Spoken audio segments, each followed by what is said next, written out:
Uncle అమ్మా నమస్తే. నమస్తే. మీ చెయ్యి ఒకసారి వెళ్ళి పట్టుకొని చూపించండి. చెయ్యి రాదండి, పచ్చివాత వచ్చింది కాళ్ళు చెయ్యి. పక్షవాతం వచ్చిందా?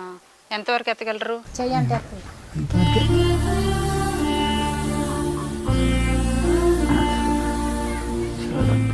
మీ అంతటి మీరు నడవగలుగుతారా? పట్టుకోవాలి, మనిషి పట్టుకుంటే. మీకు సంతానం? సంతానం 2 అమ్మాయిలు, ఒక అమ్మాయి చనిపోయింది, ఒక అమ్మాయి. ఎలా చనిపోయిందమ్మా? వాళ్ళు భార్య భర్తలు గొడవలు కూడా ఇప్పుడు కేసులు ఆడుకుని చనిపోయారు. అంటే బలవంతంగా చనిపోయారా? బలవంతంగానే వాళ్ళు చంపేశారు. వాళ్ళు చంపేశారా? ఎలామ్మా? అదే కోపం కొట్టేటప్పటికి కంటతో తగిలి చనిపోయింది. అది పుట్టే కూడా అమ్మాయి కొట్లాట్లో అనుకోకుండా చనిపోయిందా? మరి కేసు ఏదైనా పెట్టారా? లేదండి, కేసు పెట్టడానికి దగ్గర వాళ్ళు 2 అబ్బాయిలు ఉన్నారు. వాళ్ళకు ఉన్న 40 సెంటు పొలము. ఇంకా కేసు పెడితే మళ్ళీ కాస్త ఆగమైపోద్ది, పిల్లలు ఆగమైపోతారని ఇంకా పెట్టనీల పెద్దలు. అమ్మాయి చక్కనమ్మా, అది ఫోటోలో ఉంది. ఆ అబ్బాయి ఏమో పోలియో వచ్చి అసలు బాగా. మొదటి వివాహం కాకముందు అబ్బాయికి పోలియో ఉందా? అయినా మీరు పెళ్లి చేశారు? అంటే మేము పెదనాన్న మనవడ, పెద్దమ్మ మనవడని. ఏం ఉద్యోగం ఏదైనా ఉందా? ఉద్యోగం లేదు, ఏం లేదు, పొలం చేసి బతకటమే. మాకు ఏం లేదమ్మా. ఎన్ని ఎకరాల పొలం ఉంది అబ్బాయికి? ఆ అబ్బాయికి ఏం లేదు, 40 సెంటు ఉంది. ఓకే, దగ్గర వాళ్ళు చాకరీ చేసుకుని బతుకుతాం. మనం ఇచ్చే సామెత లేదు. బయట వాళ్ళకంటే లచ్చలు అడుగుతాం కట్నాల కోసం. మనకి ఇచ్చే సామెత లేదు. ఏదో దగ్గర వాళ్ళని ఇచ్చుకున్నాం. అంకుల్ మీరు ఏ పని చేసేవారు ఇది వరకు? పొలం పని చేసేవారు. మీకు ఏమైనా కొంచెం పొలం అది ఉందా?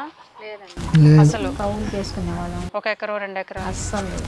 మరి ఎలా పెళ్లిళ్ళు చేశారు 2 అమ్మాయిలకి? చాకరీ మీద రెక్కల మీద నుంచి ముఠా పనికి వెళ్ళేవాడు.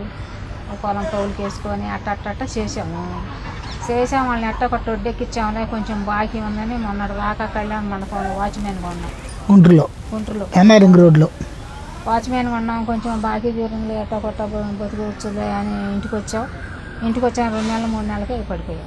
మరి ఇప్పుడు మీకు జీవనాధారం ఏంటి? నా అంకుల్కి వచ్చే ఫంక్షనా? ఇప్పుడు అంకుల్కి వచ్చిన పెన్షన్ ఇప్పుడు వడ్డీకి తెచ్చుకొని తింటున్నాము కూర్చొని.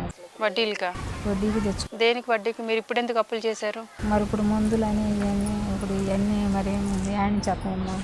మొన్న నంద్యాల తీసుకెళ్ళాము. పడిపోగానే తీసుకెళ్తే కారు అది తీసుకెళ్తే ట్రిప్కి 20,000. అంటే ట్రిప్కి 20,000 అయింది కారుకి.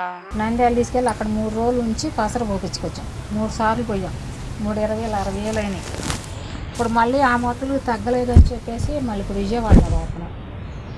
ఇప్పుడు విజయవాడలో తెస్తే ఇప్పుడు నెలకి 5,000 6,000 రూపాయలు అవుతున్నాయి. ఎలా ఇస్తున్నారు మిమ్మల్ని చూసి? 60,000 20,000 డబ్బులు మీకు ఎవరు ఇస్తున్నారు అసలు?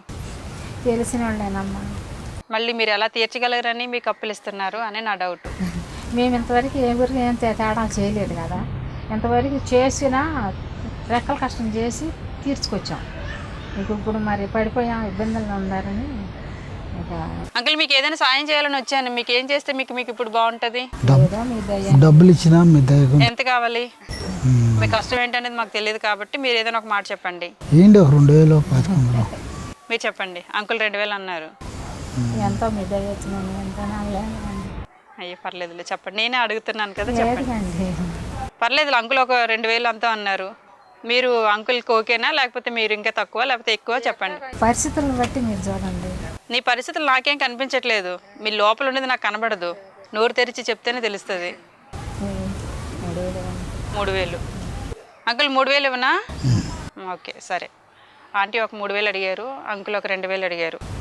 ఓకే సరే, సరుకులు ఇస్తాను. ఫస్ట్ బియ్యం ఇస్తాను, తీసుకోండి. ఓకే రండి, తీసుకురండి.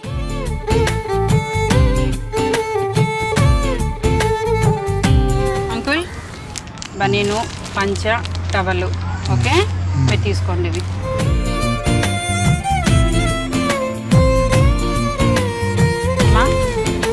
కాటన్ చీర ఓకే, పర్లేదా?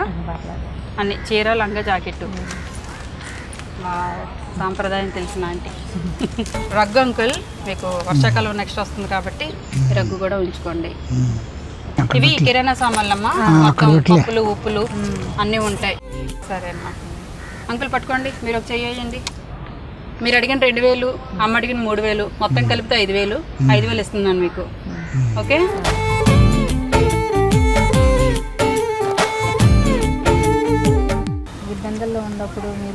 మాకు సహాయం చేశారు ఆయన. మాకు అడగకుండానే మీరు ఇచ్చారు. మాకు ఇదే సంతోషం. ఇవాళ దేవుడు నడిపించాడని నేను అనుకుంటున్నాను.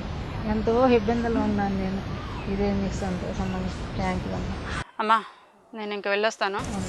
అంకుల్ నేను వెళ్ళొస్తానే.